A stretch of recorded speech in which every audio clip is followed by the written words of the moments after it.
கள்ளக்குறிச்சி மாவட்டம் உளுந்தூர்பேட்டை அருகே உள்ள ஆசனூர் சிப்காட் பகுதியில் சாலையோர தடுப்புச் சுவரில் கார் மோதி நொறுங்கிய விபத்தில் 3 சிறுவர்கள் உள்ளிட்ட 10 பேர் படுகாயமடைந்தனர்.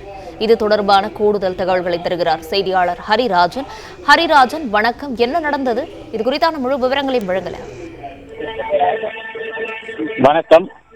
கள்ளக்குறிச்சி மாவட்டம் உளுந்தூர்பேட்டை அருகே சற்று முன் கார் ஒன்று தாறுமாறாக ஓடி சாலையின் நடுவே இருந்த தடுப்பு கட்டையில் மோதி விபத்துக்குள்ளானது. இதில் காரில் வந்த 3 குழந்தைகள் உட்பட 10 பேர் படுகாயமடைந்து உளுந்தூர்பேட்டை அரசு மருத்துவமனையில் அனுமதிக்கப்பட்டு சிகிச்சை பெற்று வருகின்றனர்.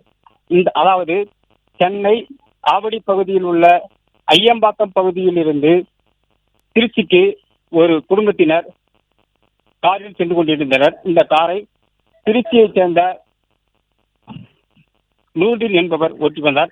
அவர் தூக்க கழகத்தில் அந்த காரை அதிவேகமாக ஓட்டி வந்த நிலையில் கார் சென்னை திருச்சி 4 வழி சாலையில் உள்ள தடுப்பு கட்டையில் மோதி விபத்துக்குள்ளானது. அதாவது விடுமுறை நாட்களை கழிக்க அவர்கள் சென்னை சென்று விடுமுறை நாட்களை கழித்து விட்டு வரும்போது விபத்து ஏற்பட்டது. காரில் வந்த திமுக பிரமுகரான திருச்சி மாவட்ட திமுக சிறுபான்மை பிரிவு மாவட்ட செயலாளர் அப்துல் ரஹ்மான், அவரது குடும்பத்தினர் உட்பட ஏறக்குறைய 3 பெண்கள் 3 குழந்தைகள் உட்பட 10 பேர் காயமடைந்திருக்கிறார்கள்.